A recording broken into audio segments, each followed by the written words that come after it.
시스템을 조금 더 살펴보면요. 앵글로색슨 모델은 핵심적인 특징이 사유재산, 자유기업 경제, 최소한의 사회 안정망 구축을 주 목적으로 잡고 있고, 탄력적인 고용 정책, 즉 필요할 때마다 사람을 쓰고 또 필요가 없어지면 바로 해고시키고 이와 같은 탄력적인 고용 정책을 특징으로 하고 있습니다. 이 국가들은 미국, 캐나다, 영국 등이 그 대표적인 국가이고요. 이와 대비적으로 사회주의적 시장 경제 모델인데요. 여기는 주로 유럽 대륙적 모델이라고 보시면 되겠습니다. 사유재산은 물론 인정이 되지만 사회적 파트너십이 성립이 되어 있어 노사, 정은행, 노동자, 사용자, 정부은행의 협의와 협력으로 그 경제체제가 운영되고 있고, 비탄력적 고용정책이다. 앵글로색슨 모델의 탄력적 고용정책과는 상반되게 비탄력적으로 운영이 되고 있습니다. 이 전형적인 예가 독일, 프랑스, 이탈리아를 예를 들 수가 있습니다. 북유럽 모델은 사유재산과 국가 소유가 혼합된 형태로 시장의 규제가 있지만 약간은 있습니다. 하지만 거대한 사회 안전망이 구축이 되어 있고, 이 사회 안전망을 유지시키기 위해서 높은 세율이 적용되고 있는데요. 이 대표적인 국가는 스웨덴, 노르웨이 등을 대표적인 국가로 들 수가 있습니다. 시장 자본주의를 살펴보겠는데요. 시장 자본주의, 마켓 캐피탈리즘은 개인과 기업이 자원을 배분하고 생산 자원에 대한 사유 재산이 인정되는 경제 체계인데요. 간단히 말을 하면 소비자가 어떤 제품을 소비할지를 결정하고, 기업은 무엇을 얼마만큼 생산할지를 결정을 합니다. 시장 자본주의에서 국가의 역할은 기업 간의 경쟁을 촉진시키고 확실하게 소비자를 보호하는 것입니다. 오늘날 시장 자본주의는 전 세계적으로 대부분 시행되고 있는데, 그 중에서 북미 지역과 EU 지역에서 가장 두드러지게 나타내고 있습니다. 하지만 모든 시장 지향적인 경제가 동일한 방식으로 작동되고 있다라고 가정하는 것은 너무 지나치게 일반화시키는 건데요. 경제학자인 폴 크루그만은 미국은 경쟁력이 있고 난폭한 무한 경쟁과 분권화된 특징을 가지고 있다라고 이야기를 하고 있고요. 반대로 외부인들은 일본을 일본 기업이라고 이렇게 일컫고 있습니다. 이렇게 별명을 지은 이유는 여러 가지 방법으로 해석이 될 수 있지만, 기본적으로는 시장 경제를 지향하지만 엄격하게 운영을 하고 있고 강하게 규제하고 있는 경제 시스템이라는 뜻인데요. 즉 시장 자본주의 하에서도 국가는 최대한 시장 체제는 유지하되 자국 기업을 보호하는 방향으로 정책을 추진하고 있다라고 여러분들이 생각을 하셔야 할 겁니다. 이어서 중앙계획사회주의를 살펴보겠습니다. 중앙계획사회주의는 시장 자본주의와 극단 정반대인데요. 영어로 보면 Centrally Planned Socialism이라고 하여서 중앙에서 모든 것을 통제하는 그러한 경제 체제를 얘기합니다. 이러한 경제 체제에서는 정부가 적합하다고 판단하는 대로 공중의 이해를 충족시키기 위해 광범위한 힘을 가지고 있습니다.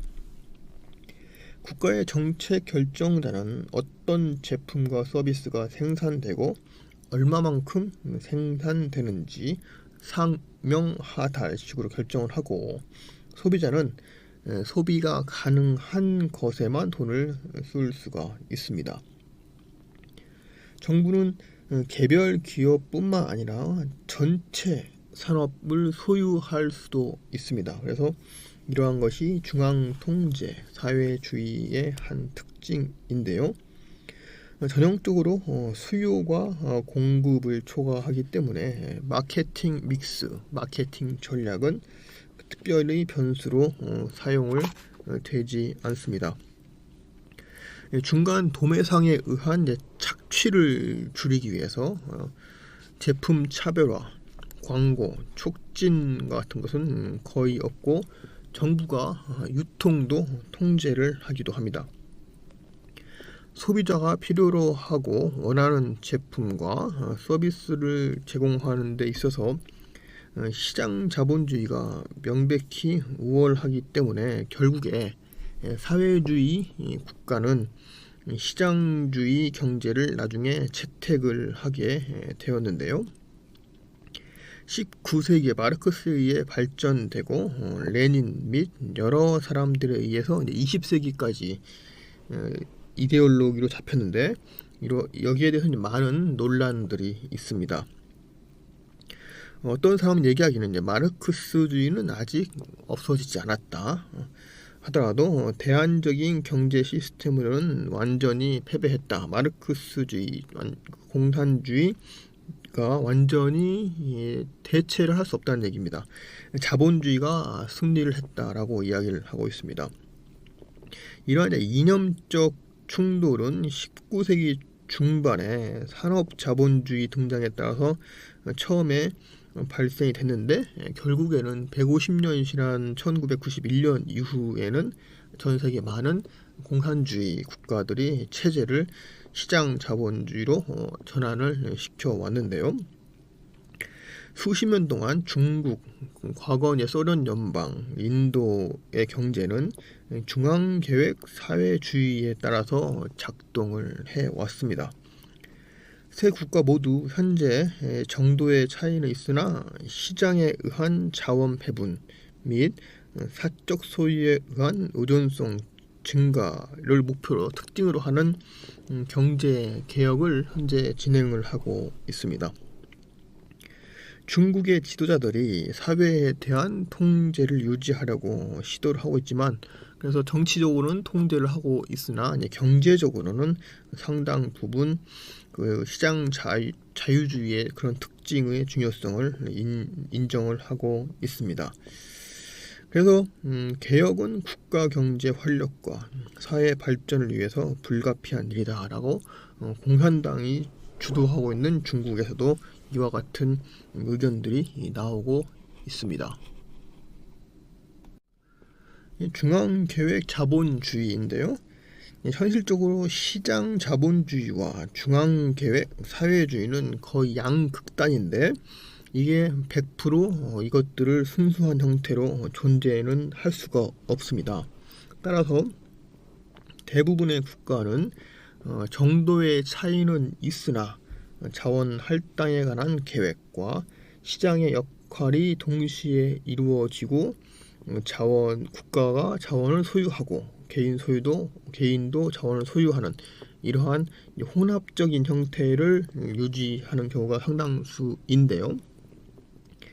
근데 시장 경제에 대한 정부의 역할은 매우 다양한데, 대체로 사적 자원 소유의 환경 속에서 계획에 의해 자원 할당이 이루어지는 것을 중앙계획 자본주의라고 하고, 또한 시장사회주의는 좀 반대로 이 시장사회 안에서는 대체적으로 정부가 소유하는 일반적인 환경에서 시장이 자원 배분을 하는 것, 이게 시장사회주의라고 보고 있는데, 여기에서는 이제 중앙계획 자본주의를 보고 있습니다. 그 예를 살펴보면 모든 지출의 3분의 2를 통제하는 스웨덴에서는 자원 분배는 시장 지향적이기보다는 계획 지향적이라고 볼 수 있는데요. 스웨덴 정부는 핵심 비즈니스 부분을 소유를 하고 있습니다. 따라서 스웨덴의 복지 국가는 하이브리드 경제 시스템으로 중앙계획 사회주의와 자본주의의 요소를 통합시킨 것이라고 볼 수 있습니다. 이러한 스웨덴도 민영화 계획을 현재 일부를 하고 있는데요. 정부의 지분은 일부 파는 어느 정도 혼합하는 형태로 민영화를 시키려고 하는 그러한 준비를 하고 있습니다. 중앙계획 사회주의를 살펴보면 중국은 중앙계획 사회주의적인 그러한 체제를 유지하고 있는데요. 하지만 그 사회주의 지도층은 광동 지방의 기업과 개인에게 시장 시스템 내에서 운영을 할 수 있는 상당한 자유를 부여해 주고 있습니다. 오늘날 중국의 민간, 정부가 아닌 민간 부분은 국가 총 생산의 약 70% 이상을 차지하고 있지만, 하지만 국영 기업은 여전히 중국 은행으로부터 전체 대출 가능액의 3분의 1을 대출받고 있는 상황입니다. 시장 개혁과 세계 여러 곳의 초창기 자본주의는 글로벌 기업들에게 대규모 투자 기회를 창출을 하고 있습니다. 코카콜라는 1994년 인도에 다시 들어갔을 때 인도 정부에 의해 쫓겨난 지 20년 만에 다시 들어갔는데, 외국 자본에 의한 기업의 100% 지분의 소유를 인도 정부가 허가를 해 주어서 들어가게 되었습니다.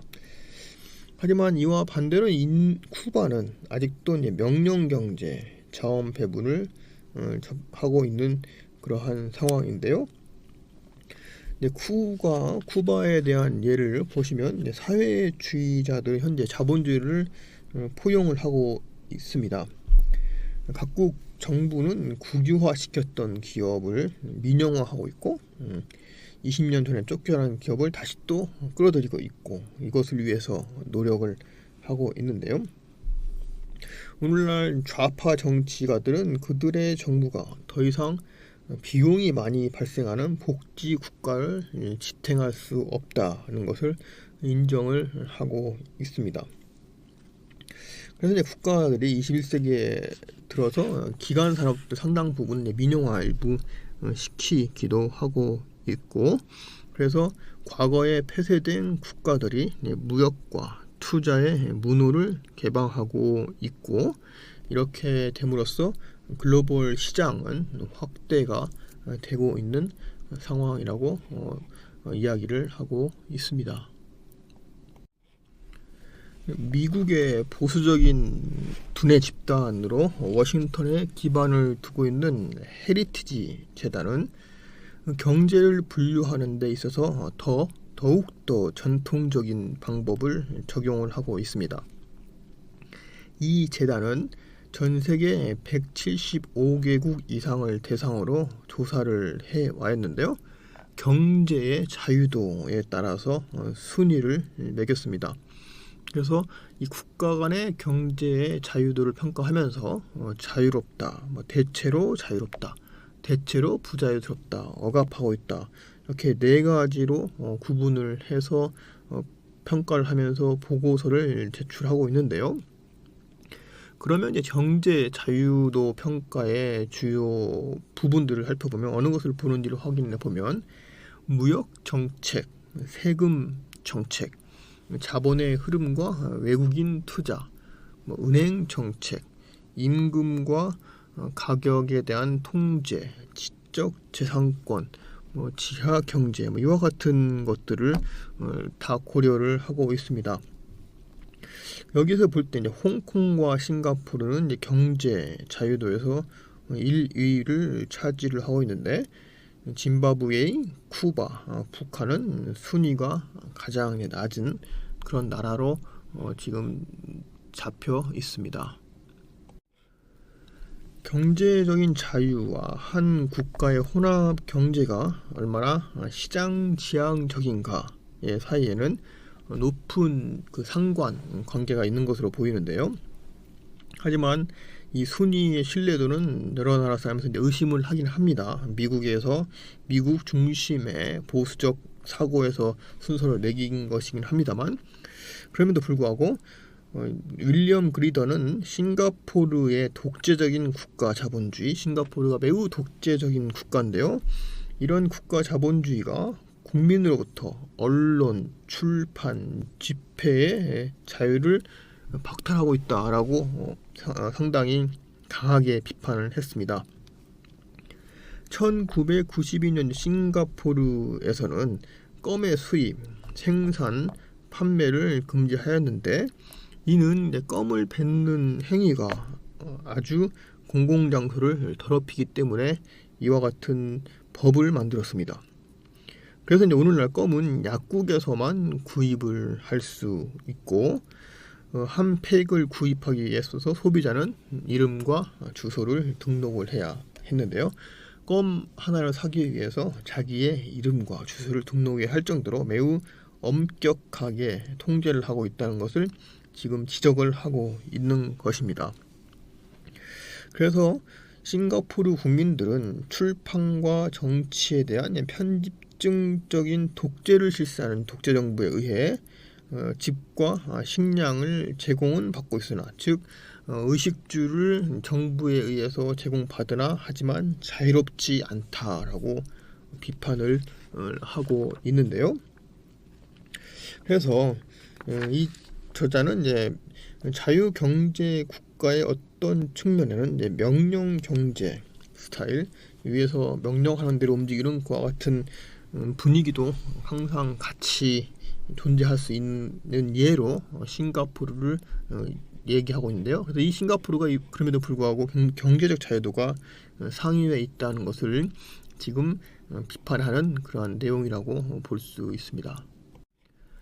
그래서 경제적 자유도 예시를 보시면 홍콩, 싱가포르, 호주, 뉴질랜드, 스위스, 캐나다 이런 나라들이 자유롭다라고 이야기를 하고, 자유도가 없다, 억압받고 있다는 나라들을 보면 투르크메니스탄, 적도기니, 콩고민주공화국, 버마 등등등은 억압을 받고 있다라고 이야기를 하고 있는데요. 근데 이 중에서 보시면 그럼에도 불구하고 전 세계에서 경제적으로 부유한 나라들이 아주 자유로운 국가라고 볼 수도 없지요. 그래서 과연 이렇게 순위를 매기는 것이 맞는 것인가라고 이전 슬라이드에서 나왔던 그 학자는 비판을 했는데요. 우리나라도 자유롭지도 않고 그렇다고 억압받지도 않고, 일본, 프랑스, 영국 이런 주요 경제를 주도하는 국가들은 여기 안에서 상위위에 위치하고 있지는 않습니다. 따라서 경제적 자유도가 그 나라의 경제력을, 경제 시장 시스템이 자유롭다는 것 자체가 그 경제를 발전시키는 기본이라고는, 그게 100%라고는 얘기를 할 수 없다라는 것을 지금 이 표에서 보여주고 있는데요. 그래서 어느 정도 자유롭게 할 수 있는 환경도 필요하고, 또 때에 따라서는 정부가 개입을 하여서 자국 산업을 보호해 주는 이러한 것도 동시에 진행하고 있기 때문에 이와 같은 결과가 현재 이 표 안에서 나타나지 않나, 그렇게 저는 개인적으로 그렇게 생각을 하고 있습니다.